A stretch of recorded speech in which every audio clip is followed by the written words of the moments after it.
बिस्मिल्लाहिर्रहमानिर्रहीम। अस्सलाम वालेकुम स्टूडेंट्स। आज हम लोगों का टॉपिक है इंटरव्यू मेथड। माहिरीन नफ्सियात जो हैं वो किरदार और जहनी अमाल जो हमारे ब्रेन फंक्शंस हैं, मेंटल एक्टिविटीज़ हैं, उसको और हमारे बिहेवियर को स्टडी करने के लिए बहुत सारे तरीके इस्तेमाल करते हैं और इन तरीक़ों में काफ़ी वैरायटी भी पाई जाती है।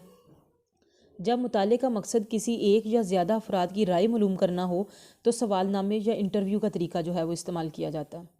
सवालनामे का तरीका अगरचे इंटरव्यू से मिलता जुलता है, लेकिन असल फ़र्क जो है वो आमने सामने बिलमुशाफा यानी आप सामने आमने की गुफ्तगू का है। जब मामूल से बराह रास्त गुफ्तगू ना हो सके या हज़ारों की तादाद में लोगों से सवालात जो है वो मालूमात हासिल करना हो तो सवालनामे को तरजीह दी जाती है। सवालनामा इनफरादी या ग्रोही दोनों सूरतों में जो है वो उसको मामूल को दे दिया जाता है और बाद में इसके नताइज जो हैं वो हासिल कर लिए जाते हैं। इंटरव्यू दो अफराद की बराह रास्त गुफ्तगू को इंटरव्यू कहा जाता है। इस में इंटरव्यू लेने वाला किसी ख़ास मकसद के तहत जो है वो मामूल से गुफ्तगू करता है और किसी ख़ास मौजू या मसले पर जो है वो हकीकी ख्यालात का इजहार जो है वो करता है। इंटरव्यू हक़ाइक़ मालूम करने का बज़ाहिर आसान और सादा तरीका है। इंटरव्यूअर से जो मालूमात हासिल की जाती हैं इन्हें दूसरे ज़राए से हासिल करना मुमकिन नहीं होता और इंटरव्यू को रिलायबल बनाने के लिए जो है ना, जो इंटरव्यू कर रहे होते हैं उनको बाकायदा ट्रेनिंग की ज़रूरत होती है। उनको ट्रेन किया जाता है कि वो किस तरह से इन्फॉर्मेशन जो है वो इकट्ठी करें, कैसे सवालात का आगाज़ करें, कैसे पूछें, सच जो है वो किस तरह से उगलवाना। उसमें दो तरीके हैं, वो रस्मी, गैर रस्मी या साख्ती।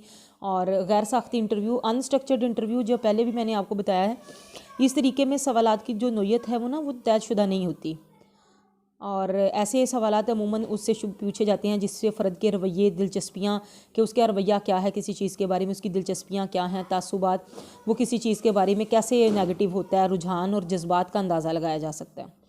इसमें काफ़ी सवालात वो पूछता है, इसके पास खासी गुंजाइश होती है। अगर शुबा हो ना कि जो क्लाइंट है वो सच नहीं बोल रहा तो फिर प्रॉबिंग टेक्निक जो है वो यूज़ की जाती है, जिसमें वही क्वेश्चन जो है वो 2-3 दफ़ा घुमा फिरा के पूछा जाता है तो उसको जो है ना वो फिर किसी एक जगह पे वो कोई सच जवाब जो है वो बोल जाता है। इंटरव्यू में चूंकि फ़र्द बजाते खुद मौजूद होता है, इसलिए लफ्ज़ी अबलाग के साथ साथ गैर लफ्ज़ी अबलाग से भी कई मालूमात हासिल की जाती हैं कि जब वो बात कर रहा था उसकी बॉडी लैंग्वेज क्या थी, आंखें, आई कांटेक्ट क्या था, चेहरे से लग रहा था वो झूठ बोल रहा है या चेहरे से लग रहा था वो सच बोल रहा है, ये चीज़ें भी सामने नज़र आ जाती हैं। गैर साख्ती इंटरव्यू को चूँकि गैर रस्मी भी कहा जाता है, इसमें पुरतकल्लफ माहौल नहीं होता, खुले अंदाज में एक अच्छे बेतकल्लफ जो है अंदाज से सवालात पूछे जाते हैं। सवालात पूछने की भी कोई मुद्दत नहीं होती, टाइम की भी कोई कैद नहीं होती, जब भी मतलब इन्फॉर्मेशन पूरी हो जाए वो बात ख़त्म कर दी जाती है। और इंटरव्यू लेने वाला तो अमूमन यही होता है कि एक या दो होते हैं, लेकिन अगर ज़्यादा लोग इंटरव्यू कर रहे होते हैं तो वो इंटरव्यू पैनल होता है। मुलाजमत के हसूल के लिए या कॉलेज में दाखिले के वक्त जो है ना वो इसी किस्म का इंटरव्यू किया जाता है। उसके बाद है स्ट्रक्चर्ड इंटरव्यू। स्ट्रक्चर्ड इंटरव्यू में तरीक़ाकार, तादाद, सवालात की तादाद, जवाबात नोट करने का तरीका, सब कुछ पहले तय कर लिया जाता है। इस तरीके में इंटरव्यू करने वाला सब अफराद से एक जितने और एक तरह के सवालात पूछता है। सवालात का टाइम जो है वो देखा जाए, इसमें क्लोज एंडेड क्वेश्चंस होते हैं, जैसे MCQs टाइप होते हैं, किसी एक को टिक करना होता है या क्लिक करना होता है। इनका जो शुमारियाती तज्ज़िया है ना उनके क्वेश्चंस का, वो बड़ा आसान होता है क्योंकि सही उसमें की जो है फीड कर दी जाती है और या एक की रख ली जाती है कि इसका ये सही है, जो उस पर बाकियों पे गलत लगाएगा या कुछ इस तरह के उसका वो क्वेश्चन जो है वो सही नहीं हो सकता, या अगर जहाँ पे भी उसने क्लिक लगाया हाँ या नहीं में उसको उसी कॉलम में उस चीज़ को जो है वो डाल दिया जाता है और ये चीज़ बड़ी आसानी से चेक हो जाती है। गैर मुअय्यन सवालात में फ़र्द को जहाँ जवाब देने की आज़ादी होती है वहाँ सवालात पूछने की भी कोई कैद नहीं, लेकिन यह है कि ऑब्जेक्टिविटी कायम रहे, यानी अपनी कोई बीच में राय ना हो, जो चीज़ हो वो ऑब्जेक्टिव तरीके से जो है वो पूछ ली जाए।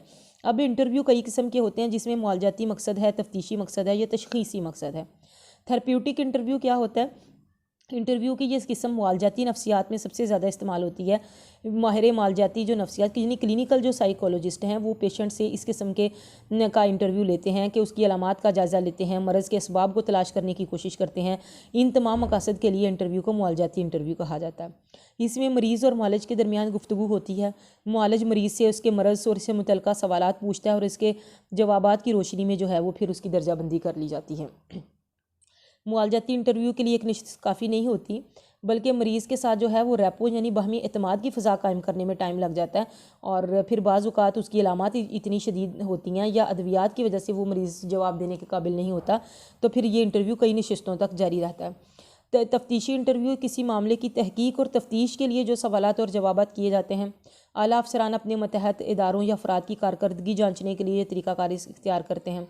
उसके बाद तशख़ीसी इंटरव्यू है, असेसमेंट इंटरव्यू।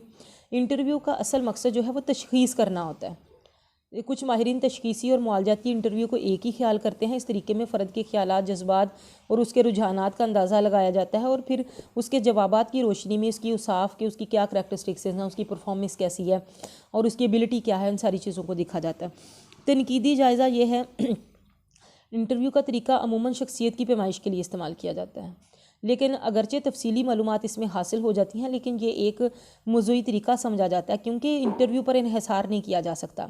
अब ये भी डिपेंड करता है कि इंटरव्यू की कामयाबी का इन्हिसार इंटरव्यू लेने वाले की महारत पर होता है कि वो कितने अच्छे तरीके से ले लिया जाता है। फिर ये कि जवाबात उसने सही नोट किए हों, गैर लफ्ज़ी अबलाग जो होता है ना, जो लफ्ज़ी अल्फाज तो वो बोलते हैं, उसके साथ जो हमारी बॉडी लैंग्वेज होती है, जेस्टर, पोस्टर, बात करने का तरीका, ये सब कुछ भी नोट किया जाता है। ये चूँकि मौज़ूई तरीके से इंटरव्यू लेने वाले की अपनी पसंद, ज़ाती राय और रवैया इस पर असरअंदाज होते हैं। बाज़ औक़ात इंटरव्यू लेने वाला मामूल के ज़ाहिरी हुलिये, लिबास, गुफ्तगू दोनों तरह से मुतासिर हो जाता है, तो ये मस्बत की बजाय जो है वो काम मनफी भी हो जाता है और बाज़ औक़ात जो है वो मनफी की तरह का भी हो सकता है। इंटरव्यू करने में ऑडियो वीडियो जो एड्स हैं या कैमरा लगा के उसको रिकॉर्डिंग भी उसकी की जा सकती है और इसका तज्ज़िया भी किया जा सकता है। शख्सियत के तमाम पहलुओं का जायज़ा लेने के लिए अगरचे इंटरव्यू का ही वाहिद तरीका है, ताहम इंटरव्यू के दौरान भी एक वक्त में एक पहलू पे बात हो सकती है।